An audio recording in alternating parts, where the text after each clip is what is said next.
Hello and welcome Uh, to the never-ending book club show. That's right.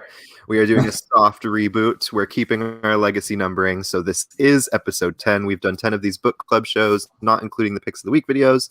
But yes, this is the never-ending book club show brought to you by Cape and Cal Comics. This is a show based on the actual comic book store. My name is Cody, aka the Mutant Menace, and these are my fabulous co-hosts. Right here we have Kevin, aka KevBotzilla. How are you doing tonight, Kevin? Fabulously. I love it. And how are you doing, Aton, aka Atron, aka the what is it, Aton Supreme? Sorcerer Supreme Time. There we go, Sorcery Supreme Ton. How's it going tonight? So good. So glad to be here talking Sorcerer Supreme with y'all. I love it. Oh yeah. Hi, Primus 4000. Hello. Hi, Welcome friends. in, Primus. Welcome in, Quinn. Hi. Quinn. Yeah, so if people that don't know, as you can see, we are talking about Doctor Strange, The Oath by Brian K. Vaughan and Marcos Martin tonight. We've all read it in preparation of this discussion. Maybe some of you have as well. I have the local comic shop day hardcover, and I don't have the dust jacket on, but it's pretty cool. I have the dust jacket and no hardcover. Look. Hey, look at that. There we go. With our powers combined, we make the full item. Yeah, so this book is really cool and awesome. If you guys want to read it, if you like what you hear in the show, there's going to be links in the description to this YouTube video where you can buy either the paperback or the hardcover. We have both in stock, which is very exciting. Where did you come from? Hi. This is Marlo. Hi, Marlo. All right, get out of here. We're talking about comic books. Hey Marlo. Hey Marlo. I have something I want to say to you. All right. Oh, wait. Go. Don't ever come back. I thought it was a thrilling guest spot. Go. Nice cameo, Marlo. Yeah. We love surprise guest stars. Okay. Sorry about that. Hey, no worries. Don't. Yeah. So this book, a little bit of an introduction. This book is a Marvel publication, obviously. It came out at the tail end of 2006. I think in like December it premiered and it went into early 2007. So it's kind of funny because this is also, just like my last pick, which was Eternals, is another Marvel book that happens in the midst of Civil War, which I realized today. This series being at the tail end of Civil War, but have no fear, Brian K. Vaughan was put under no such pressure to include any Civil War themes or anything into this book. This is basically a Doctor Strange story, and he kind of set out to make this story a good reintroduction of the character. He kind of put him back on the map. Bendis had used him a little bit in New Avengers, I think, leading up to Civil War and throughout, and into Secret Invasion. Bendis was playing with the character, but Doctor Strange was kind of a character that was floundering. No one really knew what to do, and Brian K. Vaughan, being great with characterization, came in with an awesome pitch, and we'll get into that. But basically, I wanted to ask you guys, what was some of your background with the character? What kind of Doctor Strange have you read before, and do you even care about this guy? Oh, I love me some Doctor Strange. The more recent stuff that I really loved was the Jason Aaron, Chris Bacalo stuff, where it just like explored the nature of magic and how it exists kind of parallel to everyday people. I loved that. The art was insane. I've always been a big fan of Doctor Strange, but you know, he didn't really get that mainstream acclaim until he had a movie. So my exploration of him admittedly has been mostly post Doctor Strange movie, but I love when I run across gems like this that I actually thought was a lot older than it is. Like when I was looking at it on the shelf without actually looking inside, I was like, what's that old Doctor Strange old book? But then I read it and I was like, fuck yeah, this is dope. This is some of the better Doctor Strange I've read. So that's my history with the character. Yeah, it almost does have like a vintage branding on it, huh? Like you see like the typeface they use. Yeah. It kind of looks like an older book. I think it was meant also to be very kind of skinny. timeless, you know? It is. It feels timeless for sure. I have almost no history with Doctor Strange. He is a magic user, as you guys may know, and magic is not something that I seek out in my comics. So, you know, the only time I've read Doctor Strange stuff would be him in an ensemble. So I actually don't even remember him in Bendis's Avengers. even though I read all of his Avengers. So I guess I'll have like a mental block against Doctor Strange. But I do have a long history with Brian K. Vaughan and Marcos Martin. So that enough. I could read their version of a takeout menu and probably enjoy the shit out of it. But the character Doctor Strange himself, no real background for me. That's awesome. Yeah, I am a big fan of the character. I've read a lot of the classic stuff. I've read all of the Steve Ditko and Stan Lee stuff, as well as a good chunk of the 70s stuff by Steve Englehart, some stuff by Jim Starlin. A lot of the 70s guys at Marvel who are really fascinating because you read about them talking about when they were writing Doctor Strange, and they would basically drop a bunch of acid and go on night walks and come up with these crazy cosmic reality bending ideas, and they would put it into Doctor Strange. And so it was a really wild book, and Marvel was pushed to only so far with their ideas, and before Marvel decided to put some more standard ideas into this comic book because they were getting actually too weird. So a lot of my exposure to Doctor Strange is the 70s stuff. It's some of the best Doctor Strange stuff, and I think Brian K. Vaughan definitely keeps in mind what Stan and Steve were originally doing, and he kind of tries to resurrect that feel, is what I get from this book. And he wants to take Doctor Strange back to a more human level. One thing I really like that he did in this book, and we'll get into what it's really about, but one thing I really like that he did was he stripped away a lot of the magic using side characters and other cast members of this book to focus on Doctor Strange's magic and what he can do. You know, we get our rival, the form of the villain, who is also a magic user, but Doctor Strange has a long history of being with people like Clea, his love, who is also a sorceress and the ruler of the dark dimension for a long time.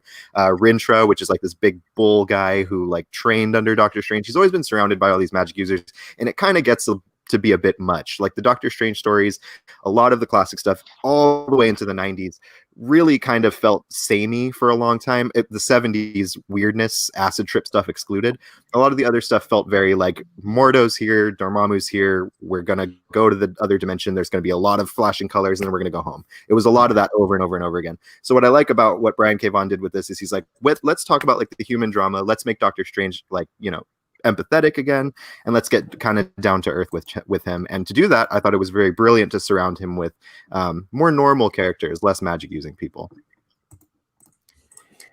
And you get that in the form of people like Night Nurse, and we get into his relationship with Wong, who is basically his manservant.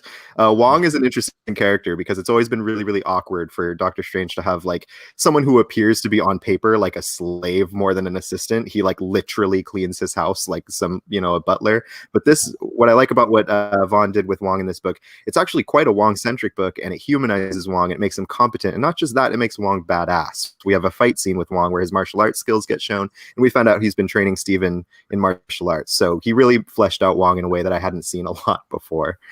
And we hear that Wong is comes from a line of people who train to be magic assistants, right? Yeah. Which kind of you brought the butler thing up. I think they've talked about Alfred coming from a line of butlers, it's a noble profession. I actually like that because I had thought of that character before as whoa, that's kind of weird that he's just there to do Strange's bidding, but to see that's what he has devoted his life to and studied and practiced, I thought was cool. And it's spelled out in one panel in this story. Yeah. I thought that was good. Did you guys know that Butler School is a super real, super prestigious thing? People go to Butler School to become house managers of estates and giant super rich families. It's pretty cool. I looked at it once when I was in college just because I was curious. Are you going to become a butler? I mean, I don't know. I was thinking about going to Alaska and going fishing for half the year to make money, but Butler School seemed cooler. Glad I decided to do comics. Well, and there's something to be said about the butler trope. I like how they tend to be characters who have the finger on the pulse of the true goings on of an estate.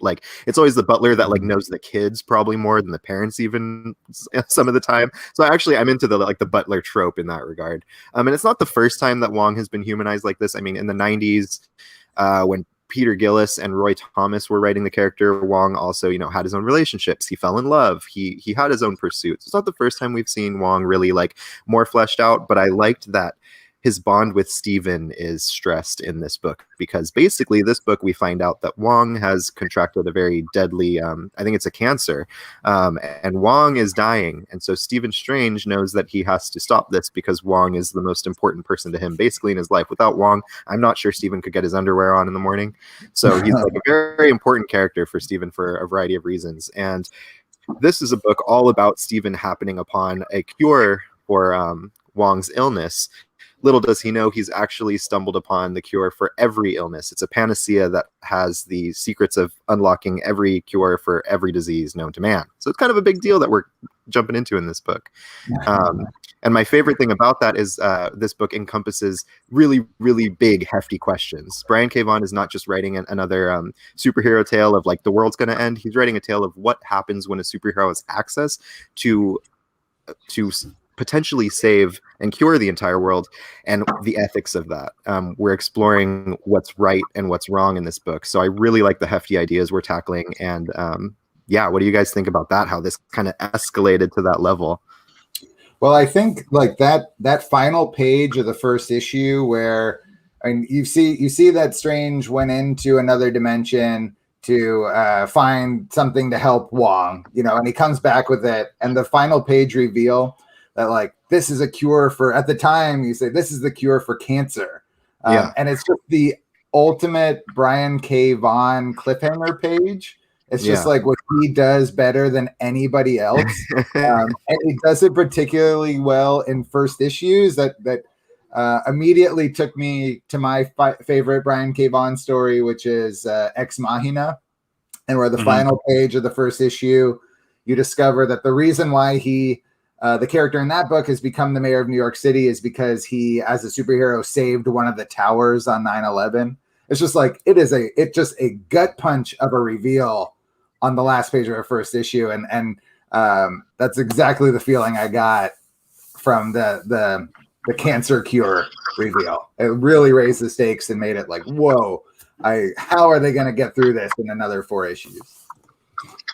Plus, we go from a lot of like fairly normal background type shit to where he does go into the other dimension, and then he fights this fucking like hairless cat god, which is like just so badass. And then he's like Ethan was saying, that final page, like look at how fucked up Doctor Strange gets. Yeah, really, that was a hard fought battle. Yeah, really, I'm glad you're showing some of the art, because it needs to be said that this book has fabulous art by Marcos Martin with colors by Javier Rodriguez. It is a good looking book throughout. Yes. Just like bright, really vivid colors, sharp lines, not a lot of shadow or contrast. I really, really enjoyed the art far more than I thought that I would. Oh, I love Marcos Martin so much. In fact, I can show you guys let me see if I can show it to the camera, my notes that I took while reading this. Can you read that at all? I can see it. I can't really read it. Oh, there we go. There. The first thing is just Marcos Martin, all caps with an exclamation point.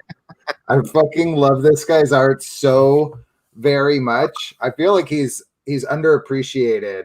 Agreed. He really flexes some muscle here. I wish he did more. I wish he had like a fan base that was demanding more, because I think he's absolutely fantastic. I think he blends a lot of like classic Marvel artists all together into one, and I love it. That was my favorite part of the whole book, was the art. Yeah. Hey, is this canon? Does Doctor Strange have cheetah print gloves? Yeah, you know, it's funny you say that. They often get misconstrued for cheetah because they kind of do look like it. They're kind of just bespeckled, but I like to think of them as cheetah because I think that's a bit cooler.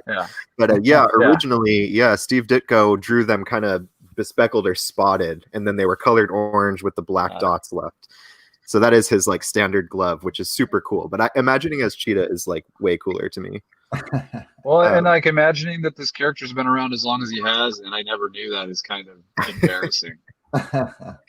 Hey, he's a character, like I said. I mean, this was one of the books that put him back on the map, but it didn't really I don't think this really blew up, really. There's a lot of people that probably haven't read this book which is a shame because it's a total gem, which is kind of why I wanted to choose it, because I knew that it was kind of a quicker book.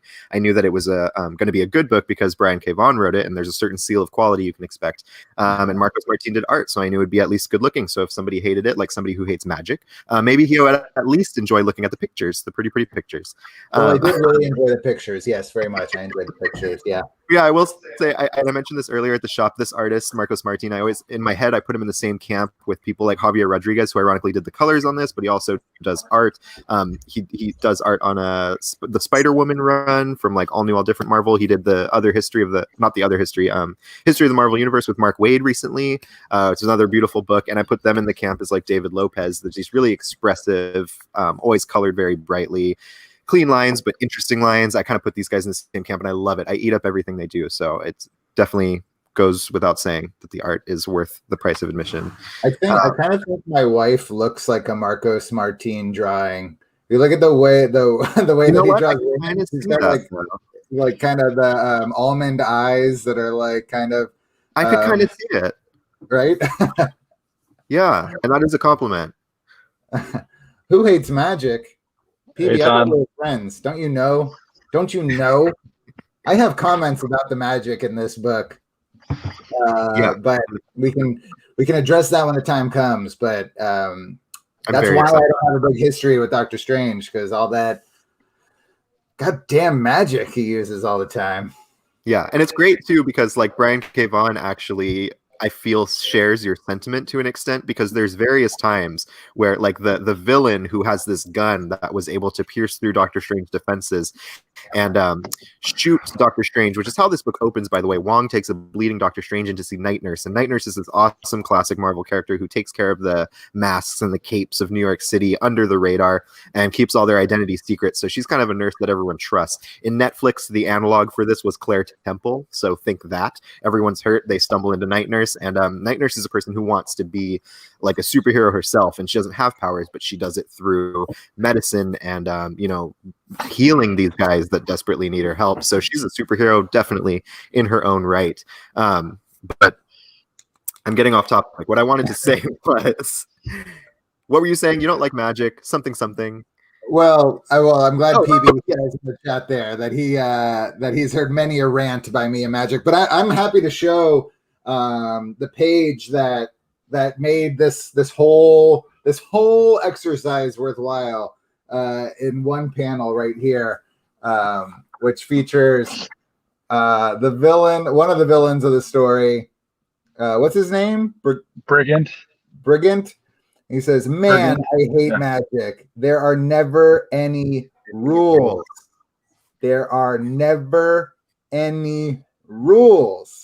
Well, magic is an interesting thing in fiction because depending on who writes it, some add rules and some decide to throw rules out the window. I like magic when it's written with a set of rules that is solid in universe. So whatever book I'm reading, magic needs to stay consistent. The problem is when you get to things like Marvel and DC with these massive universes and tons of writers and creators working on things, editorial doesn't keep it straight. These writers don't talk, and then the rules of magic have changed. So these big shared universes in magic, I absolutely agree, can get very convoluted very fast.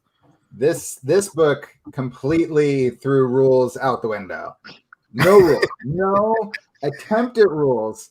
Not even once. I swear to you that Doctor Strange does not utter a single spell in this book. Yet, if you will allow me, I would like to read a list of the different magics that Doctor Strange employs in this story. Do you guys have a moment for this? Do we have a moment to hear about your Lord and Savior, Doctor Strange? Yes, we do. All right, here we go. Astral projection. He makes a cat toy shoot an eye blast. He travels between dimensions. He shoots energy blasts from his hands. He changes his clothes and makes new clothes appear. He generates a force field. He has a third eye that can see hidden footsteps. He has a flashlight hand. He shoots energy blasts made out of flowers. He makes giant weights and chains appear and general bondage. He puts a guy to sleep. He travels into the world of collective consciousness. He levitates other people. He follows psychic trails. He teleports. I guess I wrote that twice. He can break free from magic chains, and he can break down giant hands made out of floor tile. These are all different magics that we see Doctor Strange use in this book. And I guess maybe to Brian K. Vaughan's credit, he doesn't make a single attempt to say how it's done, to limit it in any way. And I will admit, to fully enjoying this book, but every time he did a spell, like make chains and bondage appear, I was like, well, shit, that's convenient. So what I want to say to that, what I want to say to that is a lot of approach to magic is about willpower, and in real life, magic is about intention and sending your intention out in the universe, and sharing your intentions to make them real and materialize them somehow down the road. In a lot of fiction, it's about willpower and having your intention be made clear, but it's instant and it can be physical. And willpower and imagination are the things that make these things happen. So as a Green Lantern fan, wouldn't you say that those rings are fucking magic? And you could make bondage gear appear with a fucking Green Lantern ring. So why can't Doctor Strange do it with a wave of his hand? Well, because the Green Lantern ring is a weapon that's created that can only be controlled by a particular person with willpower strong enough and the imagination to use it. Now, those are rules that are set by the Guardians of the Universe on how a ring works. Now, listen. How convenient. Now, how convenient. I will say, if you'll shut up, I'll say, no, sorry. I will say that the way that you just explained magic, Cody, sure, I can even accept that. But that's not said in here. That's you talking. Nobody in here says, well, this is how Doctor Strange does magic. This is why he can do everything. This is, he's so good at doing X, Y, and Z. It's never spelled out in here. And this being my first, for real, Doctor Strange solo story, I'm just like, wow, this guy can fucking do it all. Sweet. I guess we'll never have a fucking problem. I've seen him be shot. I've seen his friend have brain cancer. I've seen giant monsters and tile hands. But I know it's going to be okay because this motherfucker can do everything. You're starting to learn. I don't know. I think to that too, it's like, this is why you don't like magic, and it's totally valid, because the thing with the magic in a lot of these superhero books is that it's written off as magic. And you can say why, and the answer is because magic. And certain people have more patience for that and some don't. And you're probably in the latter camp. But what's interesting is I would kind of disagree that this book felt like it had no stakes. You said Strange will be okay. I kind of disagree. I've read a lot of Doctor Strange, and he felt very vulnerable to me in this issue. I mean, it starts with him bleeding everywhere and seeking the help of somebody who doesn't use any magic, which is highly unusual for the character after reading so much of him just kind of getting out of anything, which, like I said, gets very, very boring. If you've read as much Doctor Strange as me, you start to yawn a little bit and shake your head. But this book, it starts with that, and it kind of keeps going. At one point, he's fighting the villain Nicodemus, which we'll get into, but he kind of Nicodemus casts a spell, and it's the hourglass with the sand running out, and until that sand drops, they both can't use magic. So it kind of like expelled magic in that closed field. And so to me, it felt like there were stakes. I mean, only so far as a superhero book can have stakes, because if a superhero dies, none of us are really worried. But I thought it took kind of cool lengths to make it feel like there were stakes. Did you pronounce his name Nicodemus? I was thinking Nicodemus. Oh yeah, I said Nicodemus because it looks to me like what's the guy who said he read the future? Damn, I'm gonna have a brain fart real loud. It's definitely something. What's Amadeus? No, Amadeus. Yeah, not who I'm thinking of, but yeah, like Amadeus, like Nicodemus. Yeah. You don't say Amadeus, right? No. Hey. Listen, we're fighting about magic right now. This is not important. No. I'm sorry. I get distracted by interestingly pronounced words. So it's your own fault. Nostradamus. Boom. Thank you. Nostradamus. There it is. There it is. So I would agree. There were stakes. There were stakes. The story had stakes. It had drama, and it was exciting. And but like that, it's funny you bring up that hourglass thing, and it was the villain who had like limits to his magic. He had to produce this hourglass, and he even says the spell, right? He like utters the words. Doctor Strange immediately identifies it. He's like, "Oh, you're doing that thing with the hourglass. That's crazy." And then they, throw down. But it was like the villain who is limited to having to say the spells, like right, because he's not the Sorcerer Supreme. Steven is. Right. But he's just a weak ass bitch. But so could Doctor Strange produce that hourglass without saying the spell? He's that good. He doesn't have to say the spell. I feel like he might. I feel like he might have to, but it's one of those things. It does depend on who's writing. Like Doctor Strange can be like a god, or he can be like somebody who magic has a cost. I prefer the latter. But it's. I would it's even. weird. I mean, I would even posit that maybe Brian Michael or that BKV was actually trying to imply that Doctor Strange was that much more advanced than his opponent. The limitation of having to say your spell rather than think it or do whatever Doctor Strange is doing to cast what he's casting. I feel like it was a tactical move on BKV's part. I also feel like with Magic, this is like an opportunity for him to not have to explain all the reasons that Doctor Strange can do what he wants to do. But I like how Doctor Strange's immediate like physical fragility gets mistaken for like magical fragility. Like he is no fucking slouch. He really shows up in this one, and I loved it. I thought it was cool. But I get what you're saying around Magic. I feel like the only difference between magic and superpowers is like magic is not explained, and that's the whole purpose of it, is that you don't need to have a definition. But I've read Magic, and listen again. You can set up rules. Really liked this. I really did like this.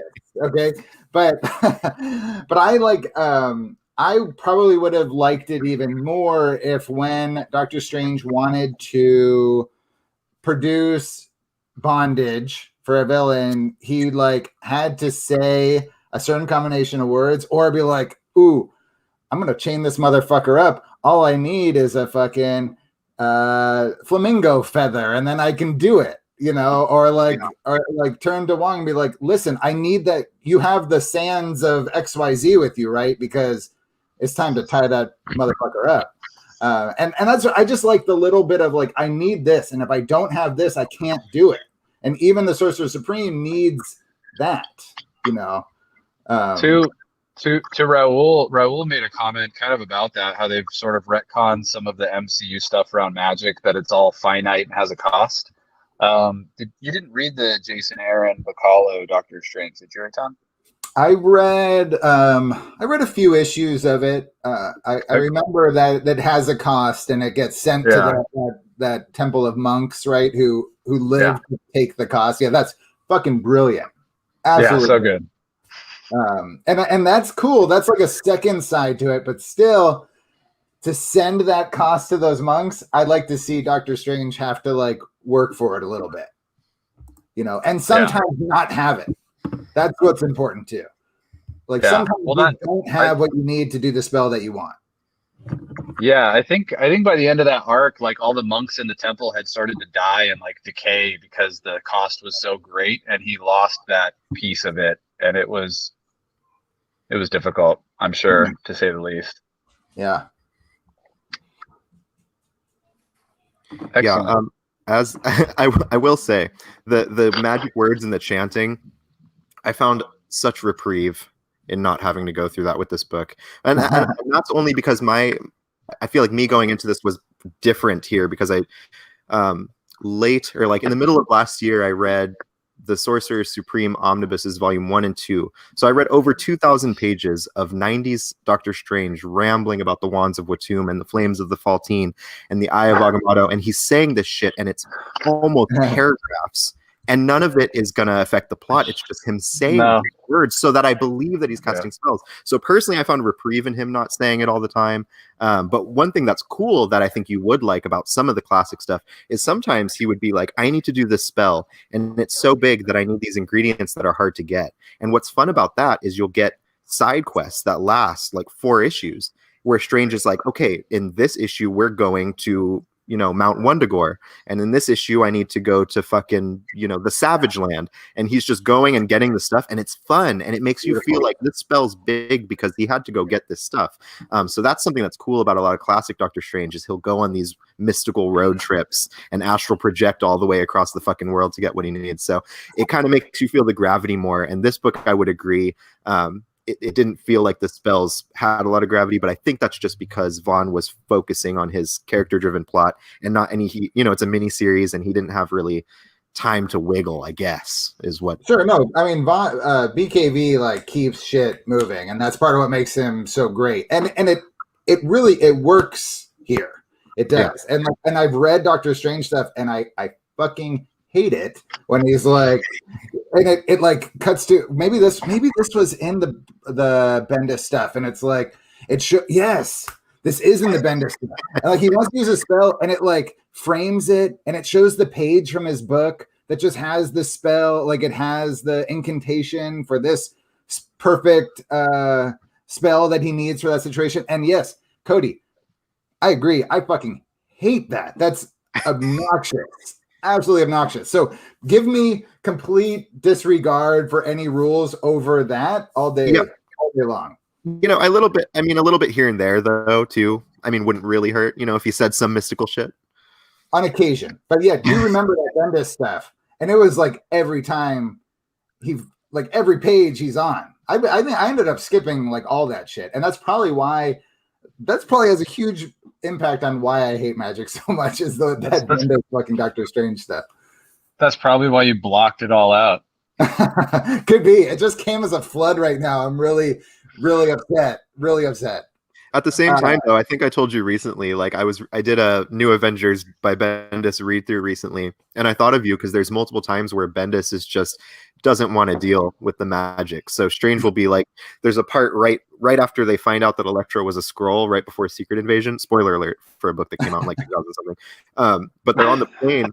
They're like on the plane going home, and it's super tense, and all of them are like shaken because now anybody could be a Skrull. Great scene. And everyone's paranoid. But the plane, long story short, starts to crash, and everyone's like, what are we gonna do? Holy shit! And we're like, Strange, can you do something? And he just like, it's Lionel Yu doing art, so it's like a super stressed out Doctor Strange who just looks over, and the panel just says like, no. It's like, okay. And, like, and Bendis won't explain why. It's just Doctor Strange being like, I can't. It's too late. You're like, okay, like you've stopped something like this before, but Bendis just didn't want to deal with it, and I thought that was so funny. I think that's the way to deal with magic, is to just be like, he can't, and that's all. Because there's no time to explain why, because we're gonna die. Just trust Steven when he said he can't. Well, it's one thing that they say in this story that I really, really liked was that science can't recreate magic, and magic can't recreate science. I liked that a lot. Thought, that's cool. That is super cool. He can't just make a medicine, a dialysis machine or something. Exactly. Yeah. It would explain why he couldn't save a jet either. I mean, I guess he could probably conjure up a giant pillow or something, like Green Lantern status. Like a Green Lantern, But I loved that. I found pure joy in that explanation right there, because that worked for me. That was like a rule that did apply to this entire story that comes at the end. I really, really appreciated. So to get into the story a little bit, I thought it was really cool for Brian K. Vaughan to introduce this villain in the form of Nicodemus or Nicodemus or Nico, if we want to be real cute. He basically is a surgeon who was working on Doctor Strange's hands after for those who don't know, a terrible car accident cost Doctor Strange the use of his hands. Now, Stephen Strange was a huge asshole, egotistical, was only seeing rich people, wasn't big on the community work, was at first, and then became jaded and rich and gave up. So he loses the use of his hands and he's devastated. And he finds out that Nicodemus was one of the dudes that were the primary surgeon who was working on his hands, and was the one that tried desperately to bring him back. And we find out that this guy actually decides to go pretty much find out where Doctor Strange learned magic, to learn magic himself. So we kind of have a rival magician in the form of Nicodemus, which I thought was really, really funny, because like the Ancient One is kind of like Charles Xavier, because the more you read of the Ancient One, you realize he's just kind of like a two-faced asshole a little bit, because he like trained Doctor Strange and made him his mentor and is like, you are the one. And if you've read 70s stuff, he really invests in Steven, and he's like, Steven, like, you are everything, you are the sorcerer supreme, you must take my place, I will communicate with you through nature, blah blah blah blah. But then you find out that like he's training like Nicodemus, just this random fucking dude who just showed up. And also, I don't know how much you guys know about some Doctor Strange lore and some old 70s Avenger stuff, but there was a character named Dr. Druid, who was this guy who the Ancient One low-key trained, like, after Steven, or before, I don't even know, but he was basically a fail-safe in case Steven didn't work out. Like, it's crazy. Like, and then Dr. Druid was just kind of like thrown away like so much trash. It was just like Dr. Druid lived in the shadow of Doctor Strange, joined the Avengers for a while, went crazy, became a villain. Now he's floating around. Mark Waid used him in his run with Kev Walker recently.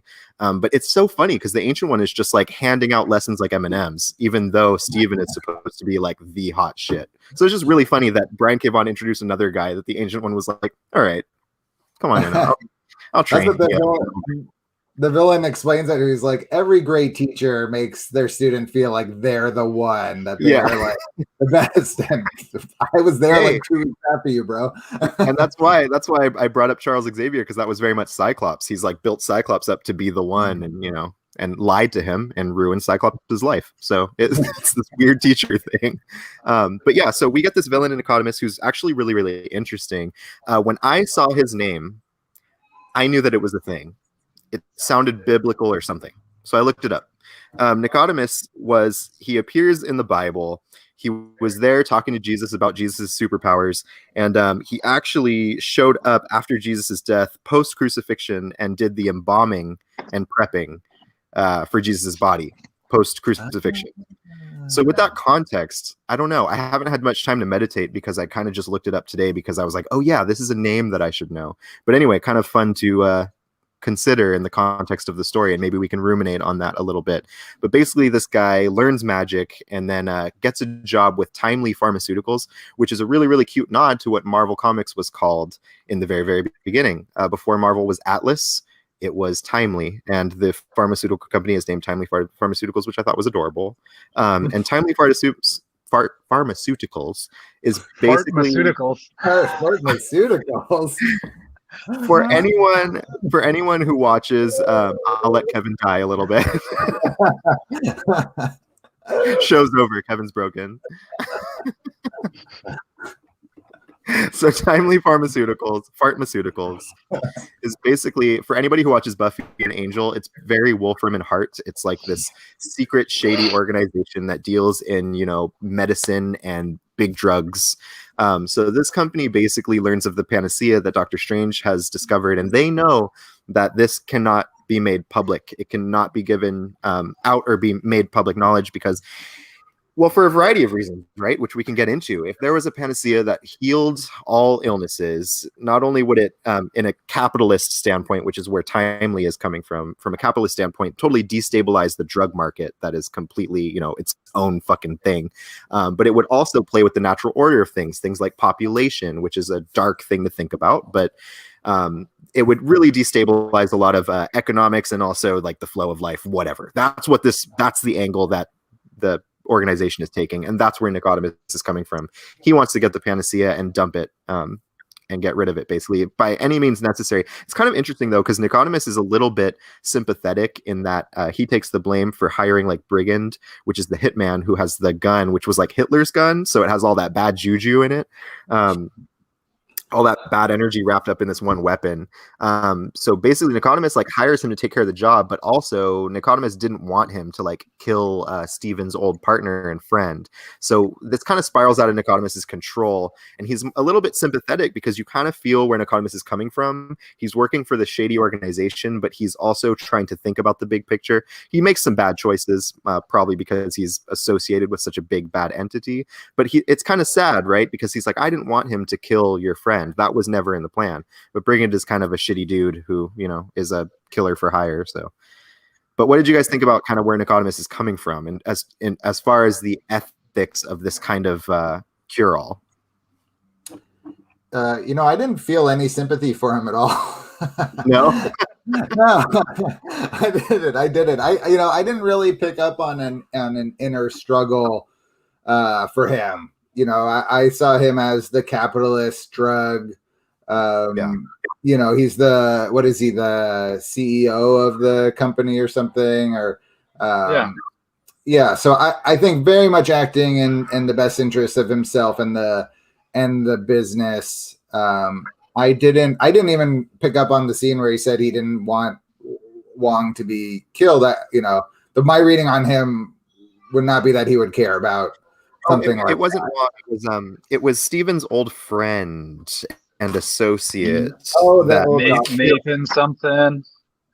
Yeah, he was killed in the lab when he was looking for the potion. It was the colleague that Steven had sent the medicine to for tests before using it on Wong. Right.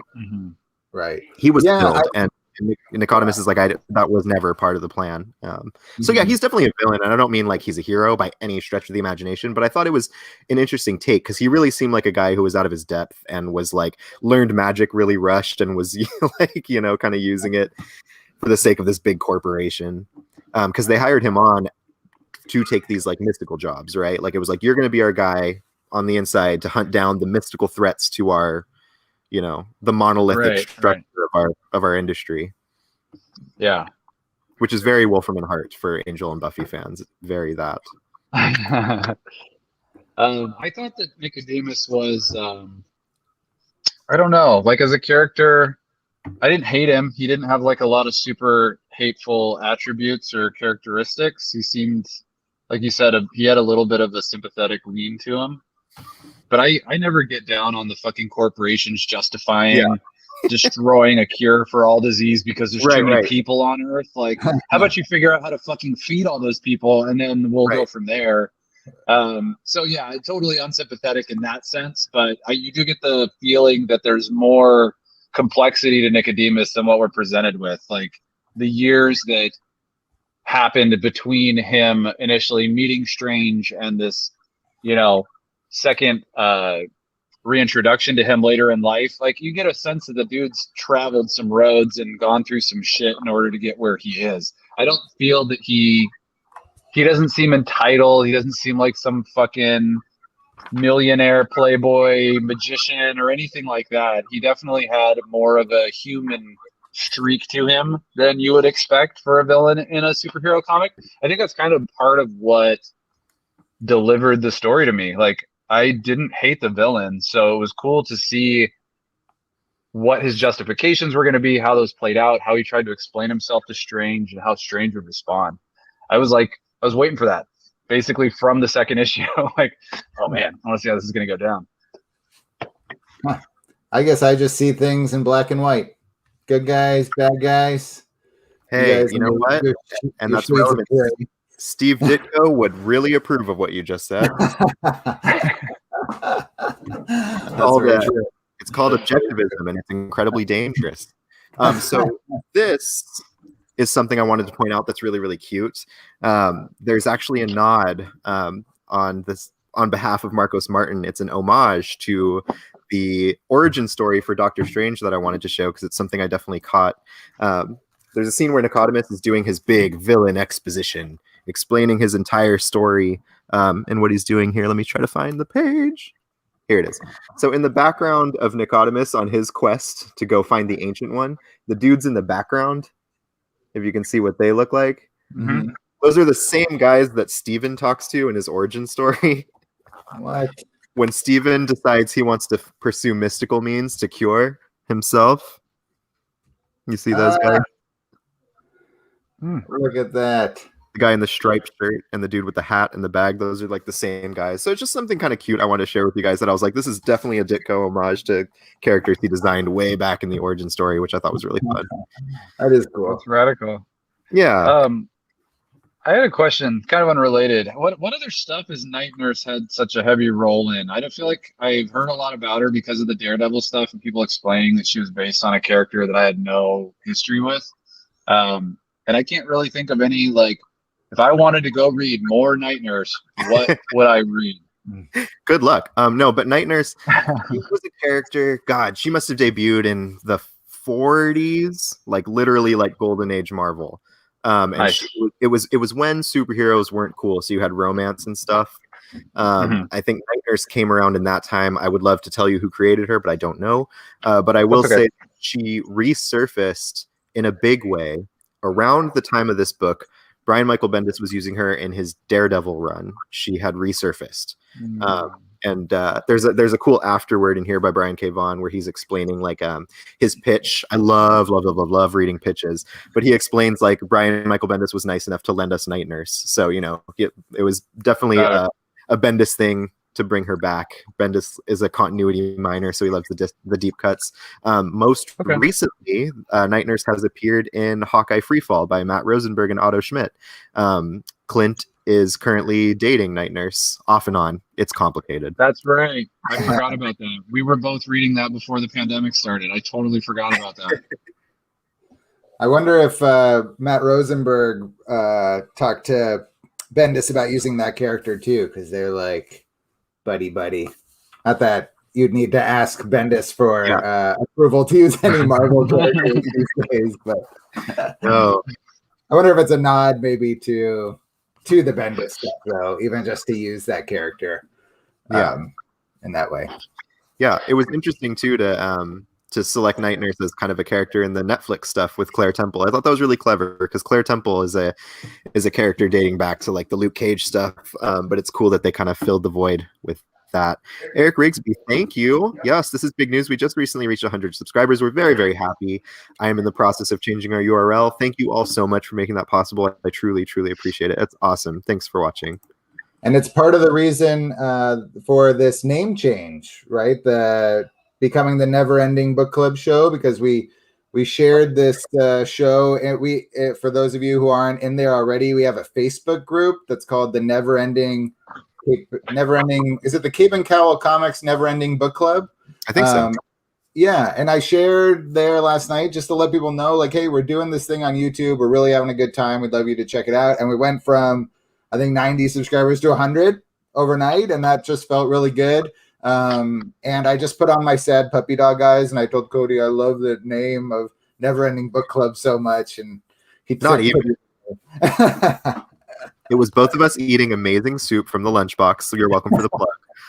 And we were having our soup, and I said, you know what? I think the Never Ending Book Club show.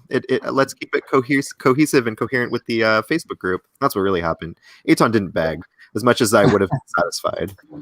These guys discuss the intricacies of purchasing soup and sandwiches like they're buying fucking Bitcoin. It's amazing.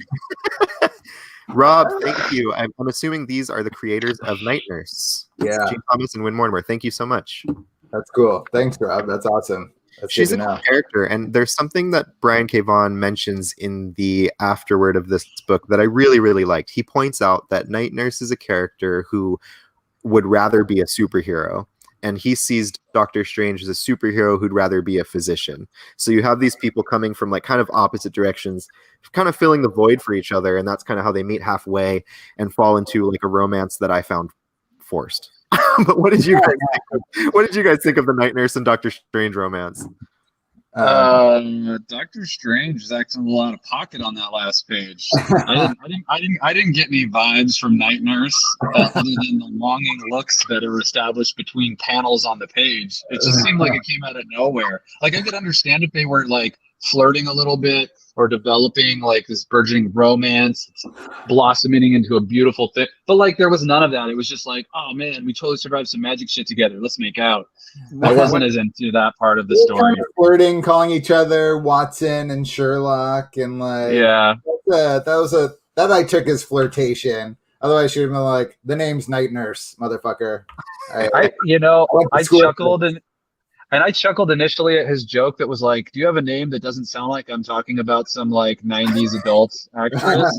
And I like laughed at that, but then as he continued to not use her name, I was like, fuck you, Strange. Like she's calling you by your name. Like why the fuck do you get to pick some little nickname you get to assign to the only other female character in the entire fucking book? Yeah. I mean, I had problems with that. I wasn't as big a fan of that part of the story as everything else. I fully agree. One of my problems was the ending with the hero getting the girl. It was just hackneyed and I didn't need it. And it just felt like, No. okay, like we knew it was going to happen, I think, with the little hints, but it didn't feel significant enough for them to be like the hero gets the girl trope. What I did like was him using, telling her that she can use the Sanctum Sanctorum as a practitioner. Yeah. Which is cool. But the thing is, and correct me if I'm wrong, anybody in the chat who has read this stuff after this book, but I don't even remember Night Nurse using the Sanctum Sanctorum in this matter at all, ever. But maybe she did. I hope she did, because it's a cute idea, but I don't remember it. I think way better than a kiss would have just been like, let's go into practice together. You know, and I can, I was one of the top 3, neurosurgeons in the world, and you could, and you have the best hands, and super, like we could be the perfect team. And it didn't need to be a kiss. That was dude. odd. When the very last page of the entire comic is literally just like an embrace and a smooch for the entire closing splash page, doesn't that make you feel like it became a super serious relationship and like they lived happily ever after and all that bullshit? Like they could have done a tiny little panel where they kissed and then they talked about what they were going to do, and it would have completely like squished the vibe that last page gave. Good for Strange getting the girl, but I don't give a shit. Do you know how much I would love this ending if they kissed and then they both looked at each other and were like, no. Nah.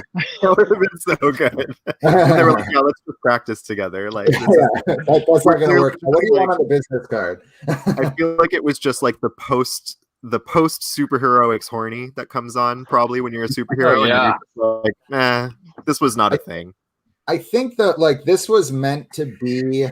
He says in the back that this local comic shop day version of this book is awesome. It's not cheap. I'm going to put it on sale on the website tomorrow. So it's $39.99 right now. I'm going to go put it on sale for like $29.99, but it has the full 5 issues. And then it has like the first appearance of Doctor Strange and the second and third and fourth appearance of Doctor Strange. And it has the original pitch, which Cody mentioned before, from Brian K. Vaughan for the story to Marvel. And it has a bunch of process pages from Marcos Martin that are amazing. But the introduction to the pitch I thought was really cool. His idea of this, which is pretty lofty, was to do like a Born Again, what Born Again did for Daredevil with this for Doctor Strange, which like having just read Born Again fairly recently, like it's like this really good standalone Daredevil story that like you can read on its own and just be like, I get that character. I like that character. I'm going to go explore that character. Not necessarily like I just read issues.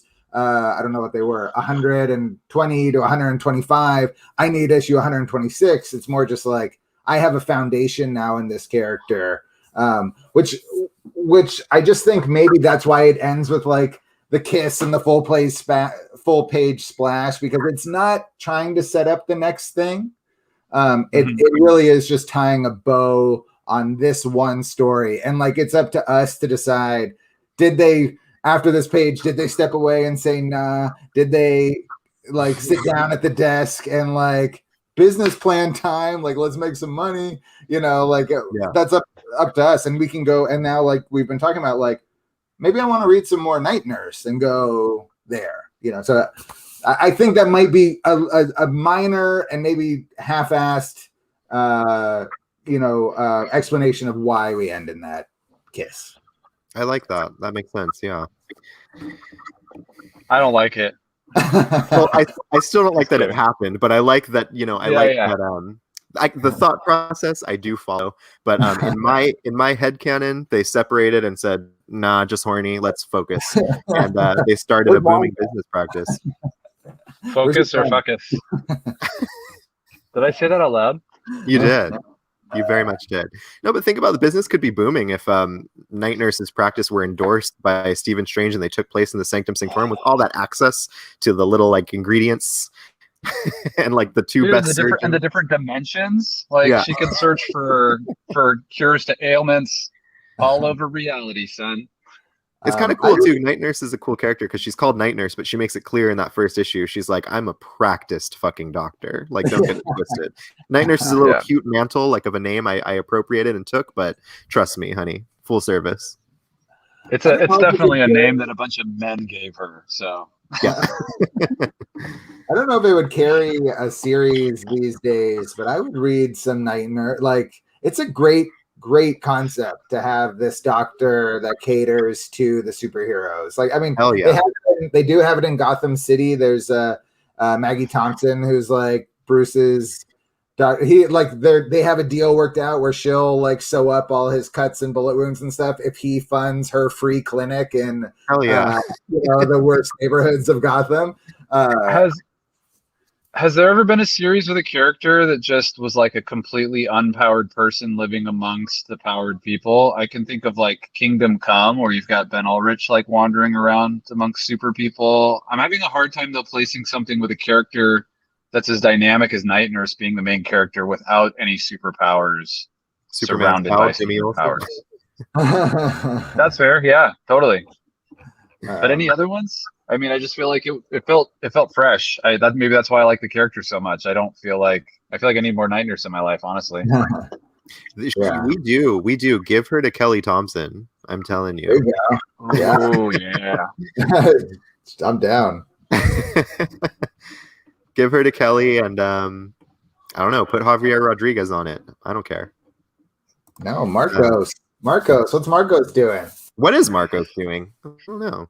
Probably some like free comics of Brian K. Vaughan for the internet, because that's what they do. I think he's a co-partner in Jinx World Panel Syndicate, that online. Oh, cool. Yeah, I believe that he and BKV like founded it together. That's cool. Anyway, they did that story Private Eye together. Oh, okay. Yeah, which is really good. It's a pain in the ass because it's like shaped like this, it's super wide, yeah, sideways plus a few inches, but it's worth the struggle.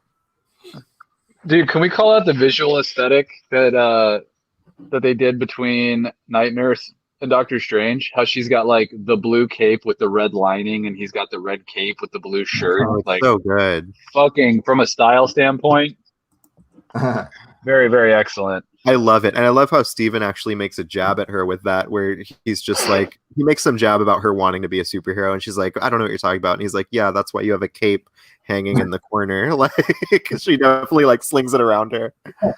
I also really liked when his cape and amulet got eaten, and then it just like pops out of the monster and he just puts it on. Like, that just totally falls in line with the reading that I did of like Doctor Strange from Jason Aaron's run, where he just eats the most atrocious shit from the refrigerator. Like, it just seemed like very in line with like, oh yeah, I'm gonna pull my cape out of this monster's guts and just like slap it on. Let's do this. He probably did a cleaning spell and he just didn't say anything or do anything or need anything. I mean, I would imagine that the cape just like shook all the goo off. Isn't the cape? Oh, sorry. Like in the movie, they made the cape kind of like a pet, right? He's like the cape's like a little puppy that he cares about. It's pretty much sentient, I believe, right? It's got a plan and it knows what it wants to do, and it enacts those plans from what I recall. And I want to say, I wish I could give a more accurate date of when that happened, but I know that Marvel editor Tom Brevoort, editor and sometime writer, I think, was the one who came up with the idea of having the cape be sentient, almost like a sidekick or a companion. It wasn't always that way. It used to just be a cute thing that he wore that could float around. And by the way, for people watching, Doctor Strange has to be in my top 5 favorite superhero costumes ever, and I'm talking about the traditional, like blouse post makeover. Because when Ditko first made him, he designed him kind of simpler, and the colors were just kind of his blue undersuit before he kind of took on the cloak of levitation. But I'm talking full cloak of levitation, cheetah gloves. I mean, it is glam rock. It is delicious. Big dude, that collar, amazing. And we talked about this. Artist draw curling. You don't like the mask, right? When he had the full face mask? Oh, atrocious. I kind of like that. I think it's fashion cool. disaster. I mean, the problem with it is that it covers his mustache, and you should never cover a mustache. No. But there's something about it that looked kind of cool. Oh God, no. And that was like that was an attempt to make him look more like a superhero. That was the thinking and the bullpen behind that. And it backfired so hard that they had to retcon it to be like fucking Mordo, like posing as Yeah. Steven or something just to get rid of it. Okay, whoever's Yeah. still watching in the comments, please comment if you prefer Doctor Strange with a mask or no mask. But here's the thing: if you say no mask, don't actually write it in there. Just everybody, if you like the mask, go ahead and type it into the comments there. We're Do watching. people even know? Do people even know? Hold on. That Let he me- had a full fucking grifter face mask at one point. It's Yeah. not a gripper face mask. It doesn't hang loose. It's tight over his face. Dude, it's Doctor Strange. Why does he need to hide his identity? He's got magic and shit. Yeah. No, he wasn't hiding his identity. He was just looking cool. No, Rob, listen to instructions. Don't write it unless you like the mask. No, he's just saying he likes the Sans brand face covering. Oh, right. Okay. That makes sense. I get that. Yeah. Seeing if I can do a thing right now. Let's see. Are you going to share a picture of how cool he looks in his mask? Oh, yeah. Oh, well, wait. So Why is he- basically, fucking Dr. Manhattan with a bunch of fancy gloves and a cape. why is he so buff and stuff there? That's not how he looks on the covers. Well, it never is it, with comics? It never Gwen, is. Get lost. End this. This is done. Leave No chat. more. Yeah. Leave meeting. Leave meeting. Oh, I am going to go and I'll tell you what, I'm going to read. We're reading this. I'm also listening to Grant Morrison's fantastic book, Super Gods, right now. And he was talking about 70s comics. And he talks for a little bit about Doctor Strange and what Cody was saying, the drug fueled, no rules. There really wasn't an editor in chief like watching what was happening in these 70s Doctor Strange comics. So I really want to read those. So that's something I will be doing. I'm going to fight through the magic and just trip out on some 70s Doctor Strange after We this. actually got just last week we got a brand new Marvel Epic collection. It is I forgot the name of it, but it's brand new. It's volume 4 in the Marvel Epic line. It's great stuff. It is exactly the era we're mentioning. It's Steve Englehart, it's Jim Starlin, and I can't remember if this is the one Gene Colan is on, but it's great. It's when they start getting very, very weird. And a little over halfway through this new Epic collection is when Marvel Editorial switched the team to more conventional tales, because these guys were just getting really out there. I mean, Stephen Strange like goes and talks to God at one point in an Englehart story. Like, it's wild. Nobody was watching, nobody cared. You only had like the hardcore like students and experimental people that were still reading this book, and they just went buck wild, and it's fantastic. Some of the best Marvel around. You get things like I can't believe I'm forgetting the name of this. It's this Lovecraftian eyeball with the tentacles that's in Marvel versus Capcom. Amazing. His name's Amazing? It's an amazing character. I don't remember. I know who you're talking about, but I don't remember the name. It has like a Lovecraftian name too. Hi, man. Shumagorath. Oh yeah, Shumagorath, yeah. These guys made Shumagorath, which is like Doctor Strange's arch nemesis. It's a giant eyeball with tentacles, and it's this cosmic deity of evil and darkness. And it's like wild stuff they're playing with, super metaphysical and crazy. Let's look at the votes. We got some votes. Hold on. Oh, cute. What? Yeah, that's right. We talked about that. That's a brand name. No, also a very popular mask manufacturer. We don't know what the make was, people. So getting... Thank Rob, you. this is true. You said Sans face coverings. Right. So everybody likes him best with the mask. You did happen to pick the weirdest picture where he looks super buff and weird. I have a cover in the box at the store that I'll show you where it looks super cool. He still has Where, Todd? Where? I'm at the store. I'll get it for you. It's in a And with that, box. we're out of time. Thank you so much for watching. Watch an Yeah, guys. Instagram story near you tomorrow for a cool Doctor Strange cover. With a mask.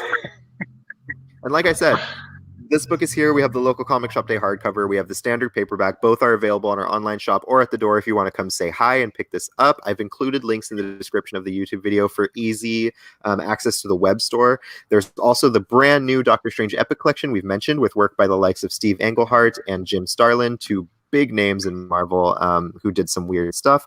So if you want to dive into the weird, into the strange, we also have some of the Chris Bacallo and Jason Aaron stuff. We have a lot of Doctor Strange, and a lot of it is very fun, very wacky. If you can get over the fact that he can do whatever he wants because he's a Sorcerer Supreme. If you can get over that, it's a great time. If you can't, I don't know, fucking read some Iron Man where he can also do whatever he wants. Deal with it. Go deal with a science superhero. Nanotech makes so much more sense. Nanotech just really makes so much more sense, but whatever. Hey, fuck that guy too. I can count Superman's powers on two hands. Okay, Superman. Everybody complains Superman's too powerful, and I got them all right here. He's got flying and being generic. Damn. End it. Turn it off. Turn it off. Turn it off. With that, we are out of time. Thank you guys so much. Once again, thanks for getting us to 100 subscribers. I super appreciate it. Let's not stop there. Tell your friends if you had fun. Drop by the shop. We love to say hi. Shop online. It's really convenient. We promise it's not scary and difficult. And yeah, give this video a thumbs up if you dig it. It helps us with metrics, helps more people find us because we are fame whores. With that, we wish you all a great night. We love you. Thank you.